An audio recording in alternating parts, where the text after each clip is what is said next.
Hey, how's it going everyone? It's Gavin at Balls to You. Going to do a little bit of a different video this time. As you can see, you've got my ugly mush in front of the camera.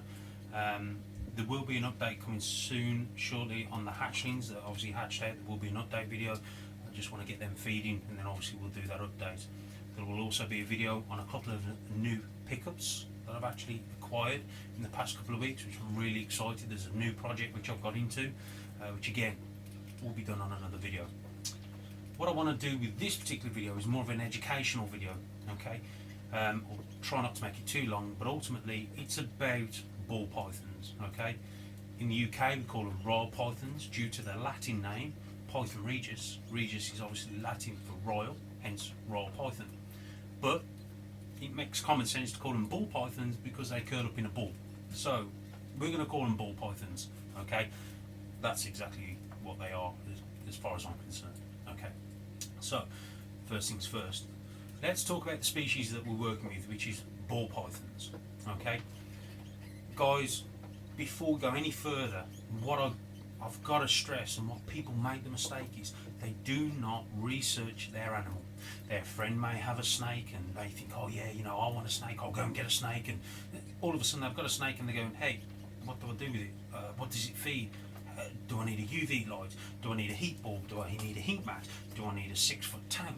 How big are they going to grow?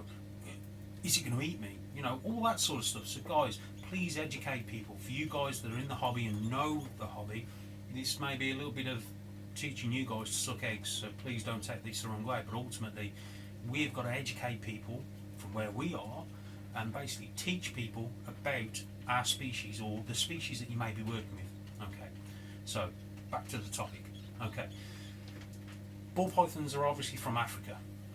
Okay, they are nocturnal animals. They are opportunist feeders, so they will only feed, they will feed as much as they can, as often as they can. Because let's face it, in the wild, they may not get a rat or a mouse run past them every 7 days, or every 5 days, or every 10 days.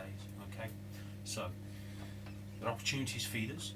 They live purely, spend most of their time underground, regarding where they live, like in termite mounds or rodent burrows, or in little hides where they think that the rats are going to run past, anything like that. So they spend most of their time underground.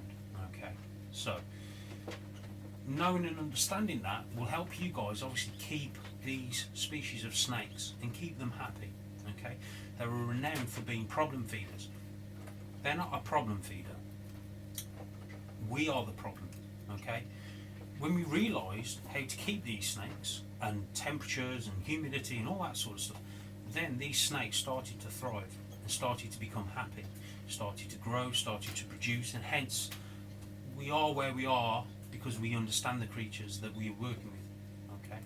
So, for you guys who are new to the hobby, what I want you to do is go away and research what that animal would do in the wild, not what I keep my temperatures at for my snakes, or what sort of substrate do I use to keep my snakes on. None of that. I want you guys to go away and sort of learn how they would be in the wild. Okay, that's important, because when you come to keeping them like we do, it's going to be so much easier because you understand your snakes, and that's the secret: understanding the species that you're working with. Okay, so a lot of people, when they sort of come in and they say, oh, you got snakes and this and the other, and you say, yeah, they go, oh, isn't that cruel, keeping them in drawers? No. Why is it cruel? Well, why haven't you got them in a big 6-foot tank and with a big display and rocks and stuff? And well, because they don't live in a tank in the wild. They live underground or in the burrows of rodents and etc. and termite mounds. So they wouldn't live in a 6-foot glass tank, would they? So they don't need UV light because again they're nocturnal animals. Okay, so learning the species that you're going to be having or keeping as a pet or breeding, as a hobbyist, is important, guys. Okay, so please research, teach people, educate people, okay, about the species. So because we're talking about ball pythons, we're going to talk particularly about what they do in the wild and their purpose, okay, to try and help you guys understand why your snakes are doing what they're doing. The one thing, guys, you have got to do is pay attention to your animals, okay? You've got to watch and observe your animals. You've got, obviously they can't talk to you, they can't tell you if they're too hot or too cold, so you have got to observe and pay attention. If they're spending a lot of their time on the cool end of the tubs, then obviously that's sort of telling you that it could be too hot on the hot spot. If they're spending too much time on the hot spot, then it could be also telling you that it's too cold on the cool spot. So there's a lot of reasons why you need to listen and understand and sort of pay attention to your snakes. Okay. So, a couple of things you need to understand. Let's talk about the males. Okay. A male, its goal in life is to find a female and breed. That's it.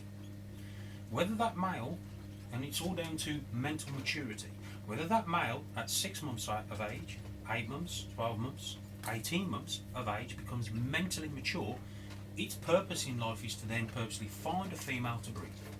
Okay? They'll go off food. They're not bothered about food. All they're bothered about is finding that female and copulating. Okay? So, with that in mind,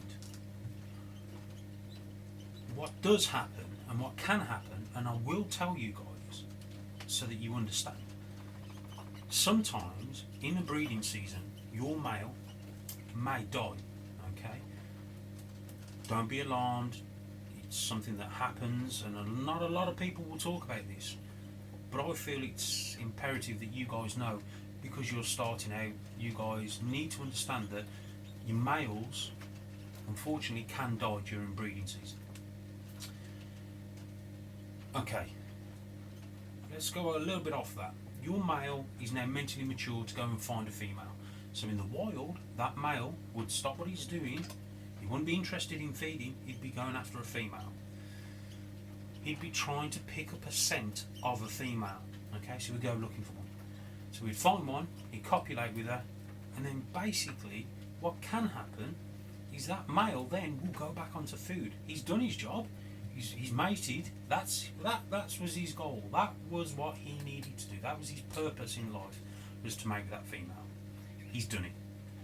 Now he's going to stand around going, okay, I suppose it's back to the drawing board, back to feeding. And your snake, your male, will actually sort of 9 times out of 10 go back onto food. I had an instance where I had a couple of males that had gone off food. Mentally, they were mature enough to want to go and find a female to breed. So I gave them what they wanted, because I was listening and understanding the snake. I put the male in with the female.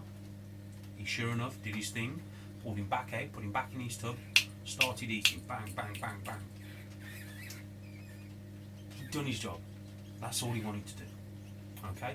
So again, research what that snake would do in the wild, because these are wild animals. Okay, we haven't pulled them out of the wild. Okay, they've been captive bred and what have you, but they're still, their natural instinct, their wild instinct is still there. Okay, on to the females. Females are a different kettle of fish. Similar sort of contents, the way they mentally mature. They mentally mature around about 18 months, 2 years of age. Around about that time, your female potentially will want to breed and can go off food. Now, us as hobbyist breeders, or whatever you want to call us, we tend to like to breed a female between the weight range of 1,300 grams upwards. A lot of people say 15, a lot of people say 1,700 grams. To be honest with you guys, it's down to the snake. And again, that comes down to your observation and you paying attention to your snake. Okay. In the wild, they wouldn't walk around or crawl around with a set of scales and weigh themselves and go, oh, I'm not 1,500 grams, I can't breed. It's not going to do that. What we find when females tend to get 15 months of age, 18 months of age, They're normally about 1,000 grams, and they tend to go off food. That is them being mentally mature enough to want to breed. Again, in their eyes, they sort of want to find a male to breed. Okay? They'll also start doing stuff which I've noticed with a lot of my females. Around about the 1,000 gram mark, they'll start hugging a water bowl, trying to keep their follicles cool or grow follicles. Again, same situation. Female had gone off food, around about 1,000 grams, 2 years of age. I put a male in with her, they locked, took him back out, put him back away. She started smashing food out. Within 2.5 months, she put on 500 grams. Okay? So, again, if I didn't listen to my snake or understand my snake, I wouldn't have thought what to do. I would have left her. Eventually she would have gone back on food, but I would have left her. But all she wanted to do was basically breed. Again, guys, know the animal that you're working with. Pay attention to it. Mental maturity in these animals is what the secret is.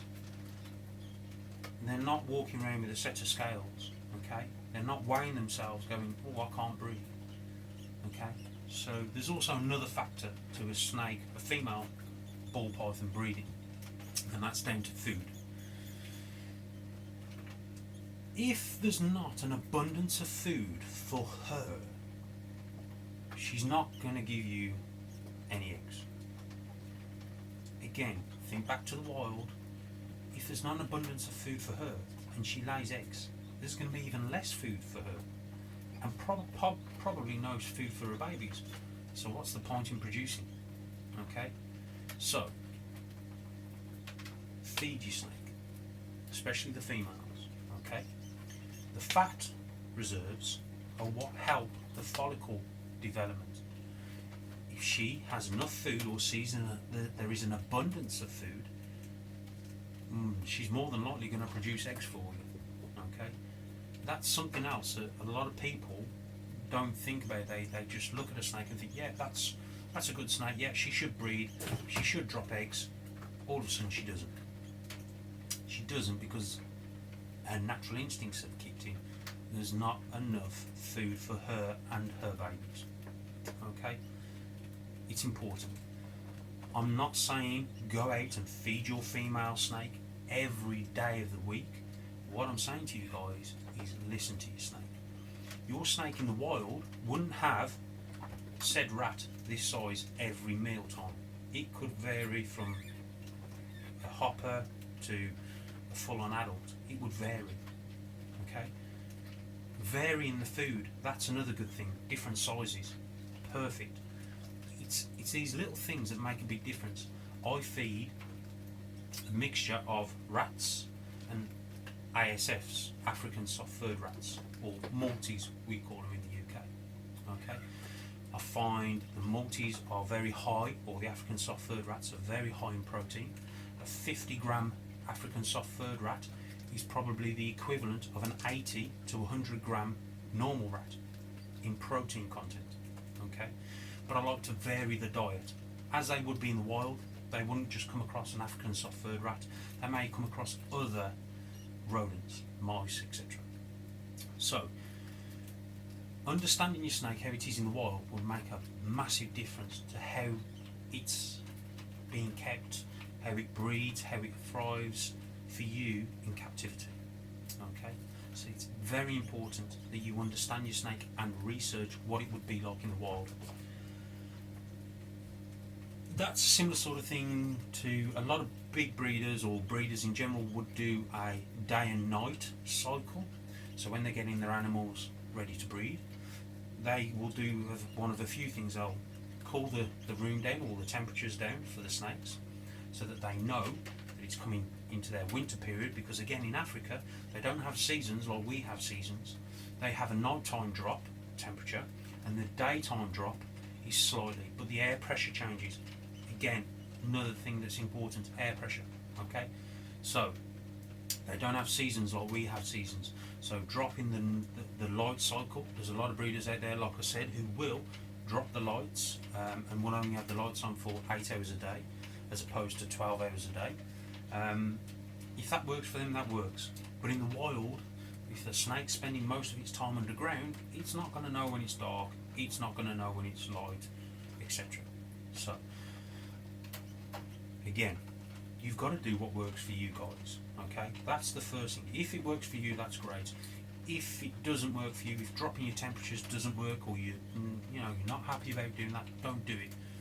I try and mimic what they do in the wild, and that's what's gave me some real good success rate.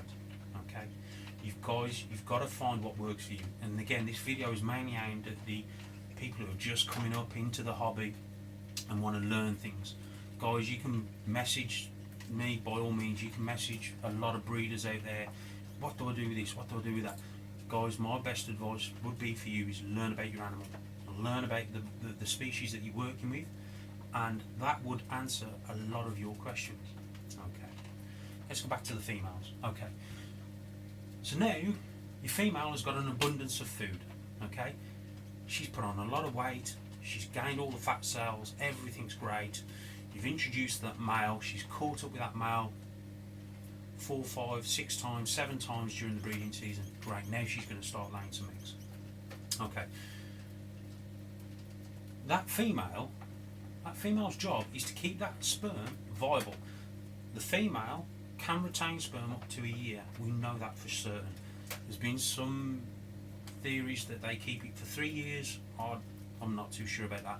A year, yes, I have seen and heard of that. Okay, so that female job is to keep that sperm viable, hence keeping it cool, not too hot, because obviously too hot it'll kill the sperm. So that male's done his thing, he's gone, he's out of the way. The female's job now is to keep that sperm viable. Okay, she's producing the follicles, they're moving down into the oviduct where they're going to get fertilised by the sperm. Now what she's going to do in the meantime, she's going to go and find and do some practice nesting areas, okay, which she will do in the tubs as well, but she will also do it in the wild. And what she's looking for is that perfect 88 to 89 degrees. That's what she's looking for. So she'll do some test areas, okay, and she'll test in an area, okay, and she'll stay there for 3 to 8 hours, testing the temperature, seeing if it goes too hot or too cold, okay, and if it's not right, she'll move, and eventually she'll find a spot where it's perfect or as close as she can get it. She's going to lay the eggs. Okay, she lays the eggs. First things first, in the wild she would try and keep them eggs at the optimum temperature with the optimum humidity.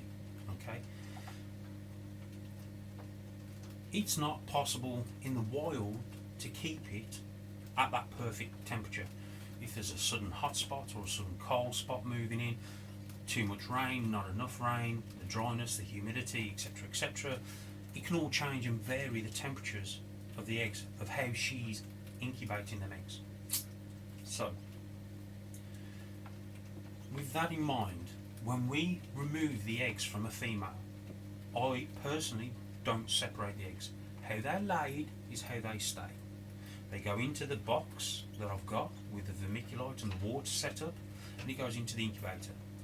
The incubator is at 89 degrees, and they'll probably stay that way, obviously being incubated in the incubator for about 55 days.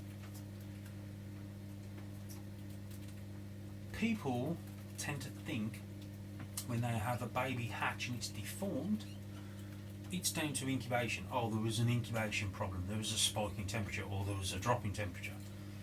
If that was the case, all the babies, in my mind, would be the same. They would all be kinked or deformed or not developed properly, or some sort of issue they would have. If it's one or two, what I feel is that's more of a genetic problem, a genetic issue within the embryo, within the embryo basically developing. That's where the problem has come from. Certain species, certain morphs or mutations of the species of the ball pythons, like the caramels, do carry genetic flaws, like the kinks. Certain animals, certain morphs, when they're bred together, can be lethal or don't produce viable clutches. Hence, desert females. Unfortunately, stunning animal, but it doesn't produce viable eggs, the females. So again, I feel it's more of a genetic problem rather than an incubation problem, because again, in the wild, the temperature wouldn't be kept at a perfect 88 to 89 degrees. It would vary. The humidity would vary. The only time you will have an incubation problem is if all your eggs, all the clutches, all the babies are all coming out deformed or dying or not making or drowning in the eggs. Then yeah, guys, you've got a problem with your incubator or your incubation or how you're doing it. There's a problem with your method, okay? That you will need to address, and bit of research again. Research what's the best way to incubate the eggs, temperature wise. Do I need a fan or all that sort of stuff? But that's for another video. So again, guys, you need to research your animal and understand the species that you're working with. That is what's going to give you the success. Okay, that's what's going to give you everything that you dream for. Which, let's face it, is the eggs, is the babies, is seeing that baby hatch out of that egg. There's nothing else like it in the world, guys. Okay. So please research. If you can, educate people. Talk to people. Tell them about your passion. Tell them that you love doing this, and look at this, look at that, and we do this and we do that. Educate people, because guys, that's the way forward. Okay. So please understand and learn about your animals. And like I said, the males, their goal in life is to breed. They can and do die in breeding season. I need to tell you that, guys, because a lot of breeders don't like to mention it, but I will, because I find it's true. And I learnt the hard way. I thought it was something I did because I had a male die on me. But actually, when I spoke to a lot of the big guys, they said, oh yeah, it's a common thing. It does happen. Sometimes we have two of the same morph just in case. Okay? So that's something that I wasn't told or wasn't aware. So when it happened to me, when I had a male die on me, it was heart-wrenching, it was gutting. So please understand that. The male, his goal in life is to breed. After that, he's not bothered. They will go back on food, which is great, which means you can then obviously use and carry on using them in the breeding team. But you need to monitor your animals, okay? Monitor that male. Is he feeding? Is he breeding? If he stops feeding, and he's sort of losing weight, shelve him. Don't use him, okay? We don't want these animals to die. Our first priority is the health of these animals, okay? The females' goal in life is obviously to produce eggs. That's why they breed every year, okay? They have a cycle every year. A lot of breeders will go, oh, that female, I gave her the year off. Guys, they can return sperm for a year, okay? They don't give that female a year off. That female decides to take that year off, okay? Again, normally down to a few things. Could be down to her health. She's not really, she had a real hard time giving the eggs that she gave last year, so this year she wants a year off herself to rest up and recover. So she didn't put the weight back on. She hasn't got enough fat cells. She's not been introduced to a male. She hasn't noticed the temperature drop, i.e. the season, okay? Because I drop the temperatures on my animals. I don't have no problems with RI or anything like that. It's perfect, it's fine. They survive, they thrive, and they give me good viable eggs. I only had one slug this season, just one. Okay, guys? So the way I'm doing it, I feel is right. It works. Okay? Every situation, everyone does things slightly different. This is where you've got to do your research. You've got to find out what works for you and put that into practice. If it doesn't work for you, don't do it. Okay? What works for you works. Simple. Okay?